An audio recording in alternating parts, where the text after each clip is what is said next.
Baiklah Bapak dan Ibu, kita masuk ke sesi workshop 2A, yaitu menyimpan data publikasi artikel. Bapak dan Ibu bisa buka file Excel per tahun yang sudah Bapak dan Ibu buat, misalnya 2019_Gizi. Bukalah di Drive ya, jadi jangan di-download, kemudian dibuka di laptop, enggak, jangan seperti itu. Jadi langsung kerjakan secara online di Drive. Setelah dibuka, Bapak dan Ibu bisa lihat, kita perhatikan isian kolom A dan B terlebih dahulu. Di kolom A dan B itu ada nama dosen dan nomor. Perhatikan bahwa satu sheet atau halaman diperuntukkan untuk data satu dosen. Nah, di sini awalnya tertulis sheet 1. Kemudian kita bisa ganti dengan nama dosen ya. Misalnya di sini nama saya Ardesi diganti dengan Ardesi. Mungkin sheet 2 nama dosen lain seperti itu ya. Nah, di kolom pertama ya di kolom A baris nomor 2 langsunglah tulis nama dan gelar lengkap dosen tersebut ya. Jadi untuk kolom A yang diisi cuman ini saja ya, cuman di 2A ini saja ya, baris kedua kolom A, tulislah nama lengkap dosen tersebut. Nama lengkap dengan gelar ya. Nama lengkap dengan gelar. Kalau lupa bisa dilihat di data dosen, di Excel data dosen di Drive kemarin kan ada tuh nama-nama dosen yang untuk dicari sampai hari Senin. Nah, bisa tinggal copy dari situ saja. Kemudian kolom B itu ditulis urutan nomor sesuai jumlah artikel nantinya. Jadi tulis dulu nomor 1 kan, misalnya dapat satu artikel. Nanti kalau artikel kedua tulis saja nomor 2 seperti itu. Jadi kami bisa lebih cepat memantau ada berapa banyak artikel dari jumlah nomor ini. Nah, cara mengganti nama dari sheet ini, awalnya kan ini sheet 1, sheet 2 tulisannya. Caranya adalah arahkan kursor ke sini ya. Klik 2 kali atau klik kanan. Klik kanan, pilih rename, lalu buat format nama dosen tanpa gelar. Jadi misalnya nama saya dan gelar tuh kan ada di sini. Untuk di sini tulis aja Ardesi. Ya, nggak usah pakai dokter segala macam, nggak usah. Karena apa? Kami harapkan urutan sheet selanjutnya sesuai urutan abjad. Jadi misalnya di sini Ardesi. Kemudian Bapak Ibu mencari nama Abdul misalnya ya di sheet kedua, maka nantinya ini bisa dipindahkan ke depan. Abdul dulu baru Ardesi gitu sesuai urutan abjad. Tapi itu terakhir aja biar tidak bingung ya.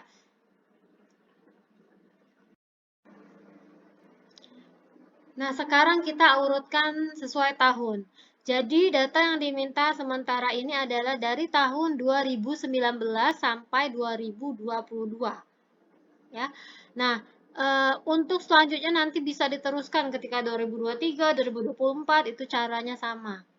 Nah, kita cari tulisan tahun di sebelah kanan ini, kemudian kita klik. Perhatikan ya, pertama kali misalnya ini tahunnya 2000 berapa gitu, bukan 2019, 2022 bukan. Jadi ini bukan tahun terbaru, melainkan tahun di mana suatu artikel banyak dikutip. Dia yang paling atas. Nah, supaya untuk membuat ini terurut, kita cari tulisan tahun, kita klik. Nah, bisa dilihat Bapak dan Ibu urutannya berubah ya. Jadi 2022, 2021, terus turun ke bawah. Nah, dari sini kita bisa mulai mengambil data. Bapak dan Ibu terserah mau ngambil datanya dari yang 2019 dulu atau dari yang paling terbaru, terserah. Yang penting kita cari gitu ya. Misalnya saya mau cari yang 2019 aja dulu. Nah, scroll turun, kemudian klik tampilkan lainnya. Ini kan batasnya 2020 ya. Kita klik tampilkan lainnya. Kita cari sampai batas 2019. Nah, ini ada 2019 ya. Berarti kita bisa mulai mengambil data yang ini sampai ke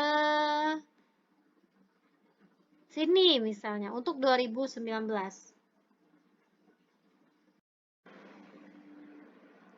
Selanjutnya, Bapak dan Ibu beralih ke kolom C sampai M, ya, lihat di sini, ini adalah isi dari kolom C sampai M. Untuk mencari datanya, Bapak dan Ibu buka Google Scholar. Bisa buka melalui link ini, atau cari saja di Google, tulis Google Scholar dengan tulisan seperti ini, ya. Nanti akan muncul halaman seperti ini ya, Google Scholar atau Google Cendekia. Ya. Selanjutnya, ketik nama dosen tanpa gelar. Jadi kalau nama saya Ardesi Meliza gitu ya, saya ketik di sini, kemudian saya klik cari atau search yang gambar kaca pembesar ini. Misalnya nama dosennya Abdul Muiz ya, ketik Abdul Muiz, kemudian klik kaca pembesar seperti ini. Ya. Cara buka Google Scholar, selain pakai website yang tadi, bisa ketik saja di Google seperti ini. Oke. Nah, kita ambil yang paling atas ya, Google Scholar. Kemudian layar akan sampai ke sini. Nah, setelah sampai di sini kita bisa mulai ketikkan nama dosen. Nah, misalnya nama saya nih. Saya ketikkan nama lengkap saya di sini. Kemudian klik search ya atau enter. Nah, kemudian saya cari nih nama saya tuh ya biasanya yang paling nama dosen itu biasanya yang paling atas ada. Kalau nama dosen yang Bapak Ibu cari tidak ada di paling atas seperti tampilan ini, berarti dosen yang bersangkutan tidak punya akun Google Scholar. Dan Bapak Ibu tolong catat, misalnya dari bagian biologi misalnya. Nah, tidak ketemu yang tampilan seperti ini, ya. Berarti catat namanya siapa?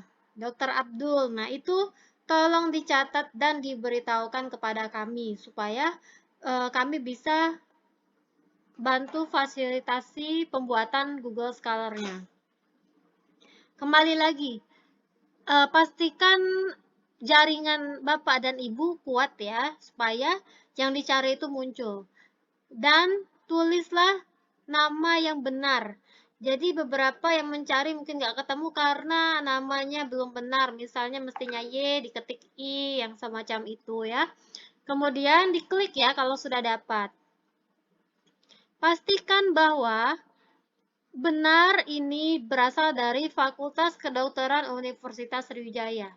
Ya, kadang-kadang namanya sama, tapi ternyata asal afiliasinya lain, jadi salah.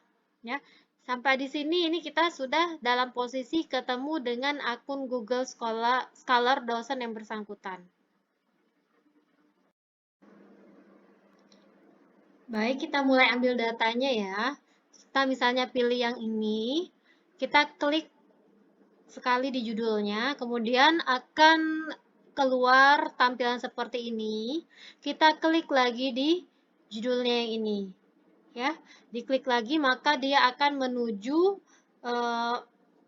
website lain ya, baik itu jurnal maupun ada website yang lain. Nah, sampai di sini baru kita mulai ambil data dulu. Nah, pada tampilan tadi kita bisa lihat ya, bagian atas ini ada alamat website ya, di e-journal.unsri.ac.id bla bla bla bla. Itu di-copy dan dimasukkan di kolom F. Di-copy dan dimasukkan di kolom F ya, jadi disalin URL-nya. Kemudian ada nama jurnalnya, ini Jurnal Kedokteran dan Kesehatan Publikasi Ilmiah Fakultas Kedokteran Universitas Sriwijaya. Nah, misalnya seperti ini. Kalau bisa di-copy, kalau nggak bisa ya diketik untuk mengisi kolom G. Ya, kolom G itu kolom jurnal. Kemudian nanti Bapak dan Ibu bisa lihat juga di sini ada judul ya. Nah, judul ini biasanya di atas judul di bawahnya ada nama-nama. Nah, judul ini di-copy, kemudian di-paste di kolom E ya untuk judul artikel. Selanjutnya Bapak dan Ibu scroll lagi ke bawah, nanti ketemu lagi namanya abstrak, kemudian ada tulisan full text, ada tulisan PDF. klik untuk download. Ya, nanti download akan tersimpan di komputer Bapak dan Ibu. Nah, atau bisa juga dia keluarnya halaman baru lagi seperti ini. Jadi ada tulisan download this PDF file, klik lagi untuk download, ya. Ini ada tulisan DOI ya, DOI ini.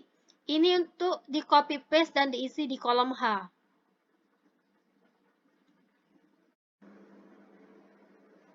Beralih ke halaman hasil download tadi. Jadi kan tadi kita download PDF. Nah, ini tampilan PDF-nya, contoh tampilan PDF.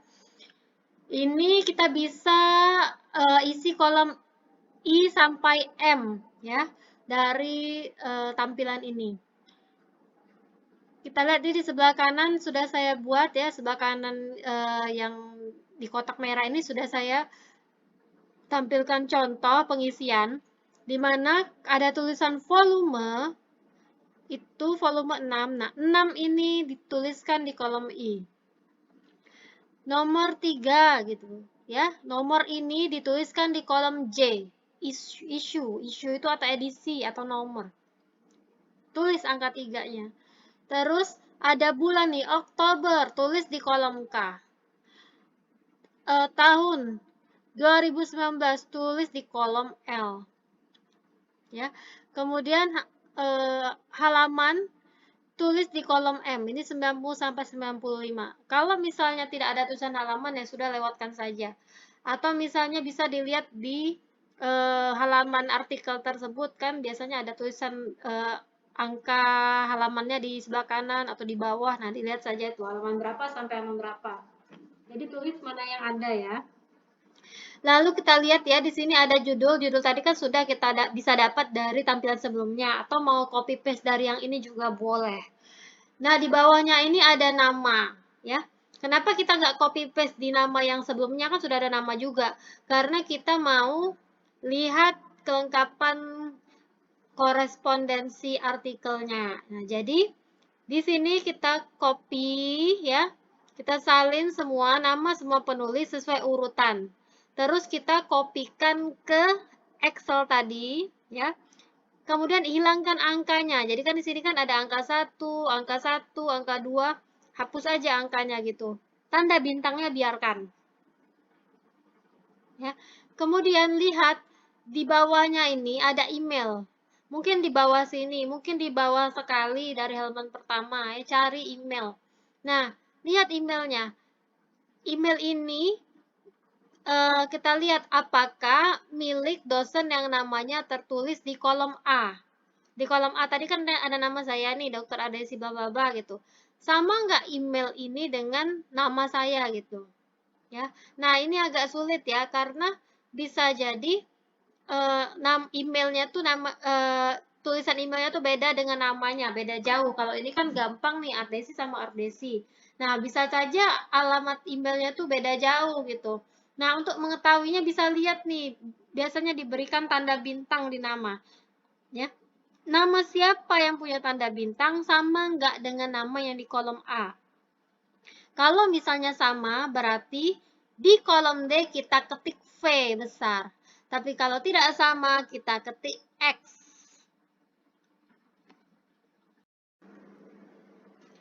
Kemudian ada kolom N, kategori jurnal. Nah, itu pilihannya bisa Bapak dan Ibu ketik lokal, nasional, atau internasional.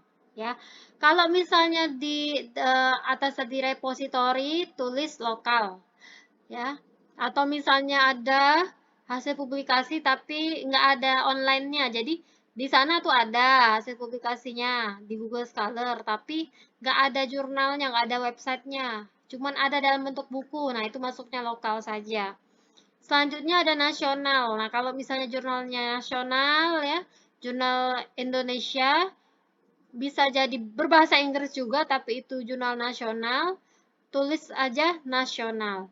Sebenarnya terbagi dua ya, Bapak dan Ibu. Kalau misalnya dia ada lambang seperti ini nih, lambang wayang tulisan Sinta, ya, di halaman website jurnalnya, maka dia termasuk ke jurnal nasional terakreditasi. Terus internasional, di mana penerbitnya itu dari luar Indonesia. Jadi bukan orang Indonesia, jurnal Indonesia, tapi berbahasa Inggris, bukan. Ya, cari penerbit luar yang bukan dari Indonesia, nah berarti itu jurnal internasional. Atau boleh juga penerbit di Indonesia, misalnya diterbitkan oleh Universitas Indonesia gitu. Tapi dia punya lambang seperti ini. Clarivate Web of Science atau Scopus ya. Itu artinya dia masuk ke jurnal internasional walaupun penerbitnya Indonesia. Jadi Bapak dan Ibu ketik internasional. Untuk isian kolom O sampai S, Bapak dan Ibu silakan tanyakan ke dosen yang bersangkutan. Nah, jadi kan di daftar tadi misalnya Pak Abdul gitu kan, ada hasil publikasi 1, 2, 3, ada 3 hasil publikasi. Nah, Bapak dan Ibu tanyakan nih ke Pak Abdul, ini publikasi ini adalah hasil penelitian atau pengabdiankah? Terus sumber dananya dari mana? Ya, apakah dari kantong sendiri? Kita tulis mandiri, ya. Stop habis itu. Atau dari hibah. Nah, kalau misalnya dari hibah, kita tanyakan lagi. Kita tulis hibah di kolom O, kemudian untuk mengisi kolom P kita tanyakan lagi nama hibahnya. Misalnya hibah Satex, hibah penelitian unggulan kompetitif, hibah kedai reka, atau misalnya hibah pengabdian masyarakat desa tertinggal. Nah, seperti itu ya. Jadi boleh penelitian maupun pengabdian. Nanti di kolom Q kita tanyakan ini hibahnya tingkat fakultas, apa tingkat universitas, apa tingkat wilayah, misalnya se-Sumatera gitu. Atau misalnya tingkat nasional, se-Indonesia, biasanya dari Dikti. Atau tingkat internasional, misalnya matching grant, dan sebagainya. Itu bisa dilihat dari SK yang dimiliki oleh Bapak Ibu dosen. Tulislah sesuai dengan tingkatnya. Lalu di kolom R tulislah tahun dia dapat hibah itu tahun berapa. Ya, misalnya hibahnya dapat di 2019 walaupun ternyata publikasinya tadi kita ketiknya di munculnya di tahun 2020 terbitnya misalnya. Nah, kalau yang ini tahun hibah. Tahun hibahnya di 2019. Kemudian di kolom S kita tulis tingkat kolaborasi penelitian. Apakah ini cuma satu fakultas atau beda fakultas tapi satu universitas atau misalnya nasional atau internasional yang seperti itu ya. Bapak dan Ibu, ini adalah contoh tampilan repositori atau kita masukkan sebagai jurnal lokal saja ya. Nah, di sini ada link ya di bagian atas repository.unsri.ac.id, ini di copy kemudian dimasukkan di kolom F. Untuk di kolom nama jurnalnya Bapak Ibu bisa ketikkan ini ya. Nanti akan banyak ketemu yang tampilan seperti ini ya. Kemudian untuk judul kolom E Bapak dan Ibu bisa copy paste yang ini. Kemudian nama seluruh autor di kolom C Bapak dan Ibu bisa copy yang ini. Ya. Kemudian isian kolom D kita isi dengan tidak ya atau X. Kemudian di kolom H, I, J, M itu kosongkan. Bapak dan Ibu scroll lagi ke bawahnya, maka akan bertemu tampilan seperti ini. Ada abstrak, ada tanggal ya, date deposited ini. Gunanya untuk mengisi kolom K dan L. Jadi Januari 2020 ya. Silakan diisi di kolom K dan L. Kita coba lagi ya satu contoh yang jurnal internasional. Nah, misalnya kita dapatnya yang seperti ini ya. Ini jurnal internasional ya. Dia berbahasa Inggris dan juga penerbitnya ini dari luar negeri ya, bukan dari Indonesia. Nah ya. dia lihat American Physiological Society Journal, berarti oh ini dari Amerika, berarti internasional. Balik lagi ke atas. Nah, bagian yang atas ini adalah link jurnal ya. Link jurnal. Kemudian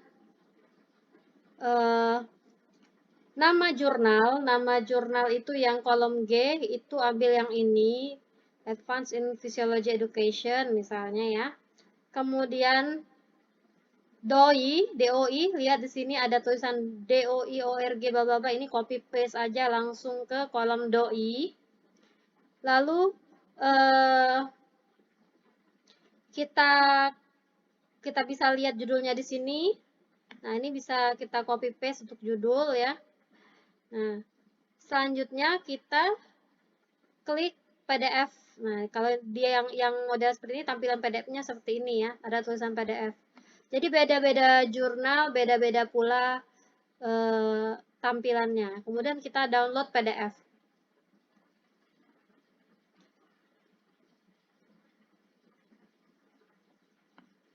Sambil menunggu. Nah, di sini bisa kita lihat lebih lengkap lagi ya.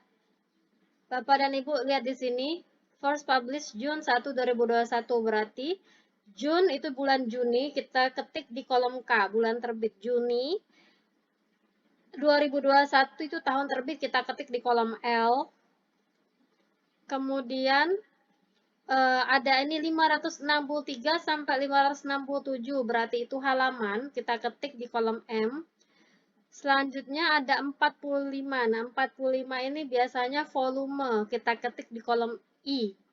Nah, dia nggak punya issue atau edisi atau nomor, jadi kita kosongkan saja kolom J-nya. Selanjutnya kita copy paste nama autornya yang ini ya. Kita copy paste nama author ini, kemudian hilangkan di Excel itu, kita hilangkan angka-angkanya. Selanjutnya kita cari ini siapa sih koresponden autornya gitu ya. Nah, kan tadi kalau contoh yang tadi ada di bawah sini ya email. Kalau yang ini nggak ada email di bawah judulnya. Kita cari-cari ke bawah dan ternyata ketemu ada korespondens M. Irfanuddin, emailnya Irfan. Oh, berarti korespondensnya adalah Dr. Irfanuddin.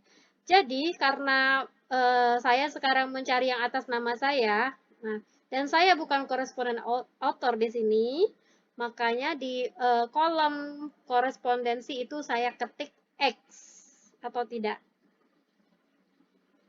Kategori jurnalnya saya tulis internasional. Baik, demikian Bapak dan Ibu untuk sesi workshop 2A, penyimpanan data publikasi artikel. Akan banyak sekali pertanyaan seharusnya ya, karena tampilan jurnal itu kan berbeda-beda.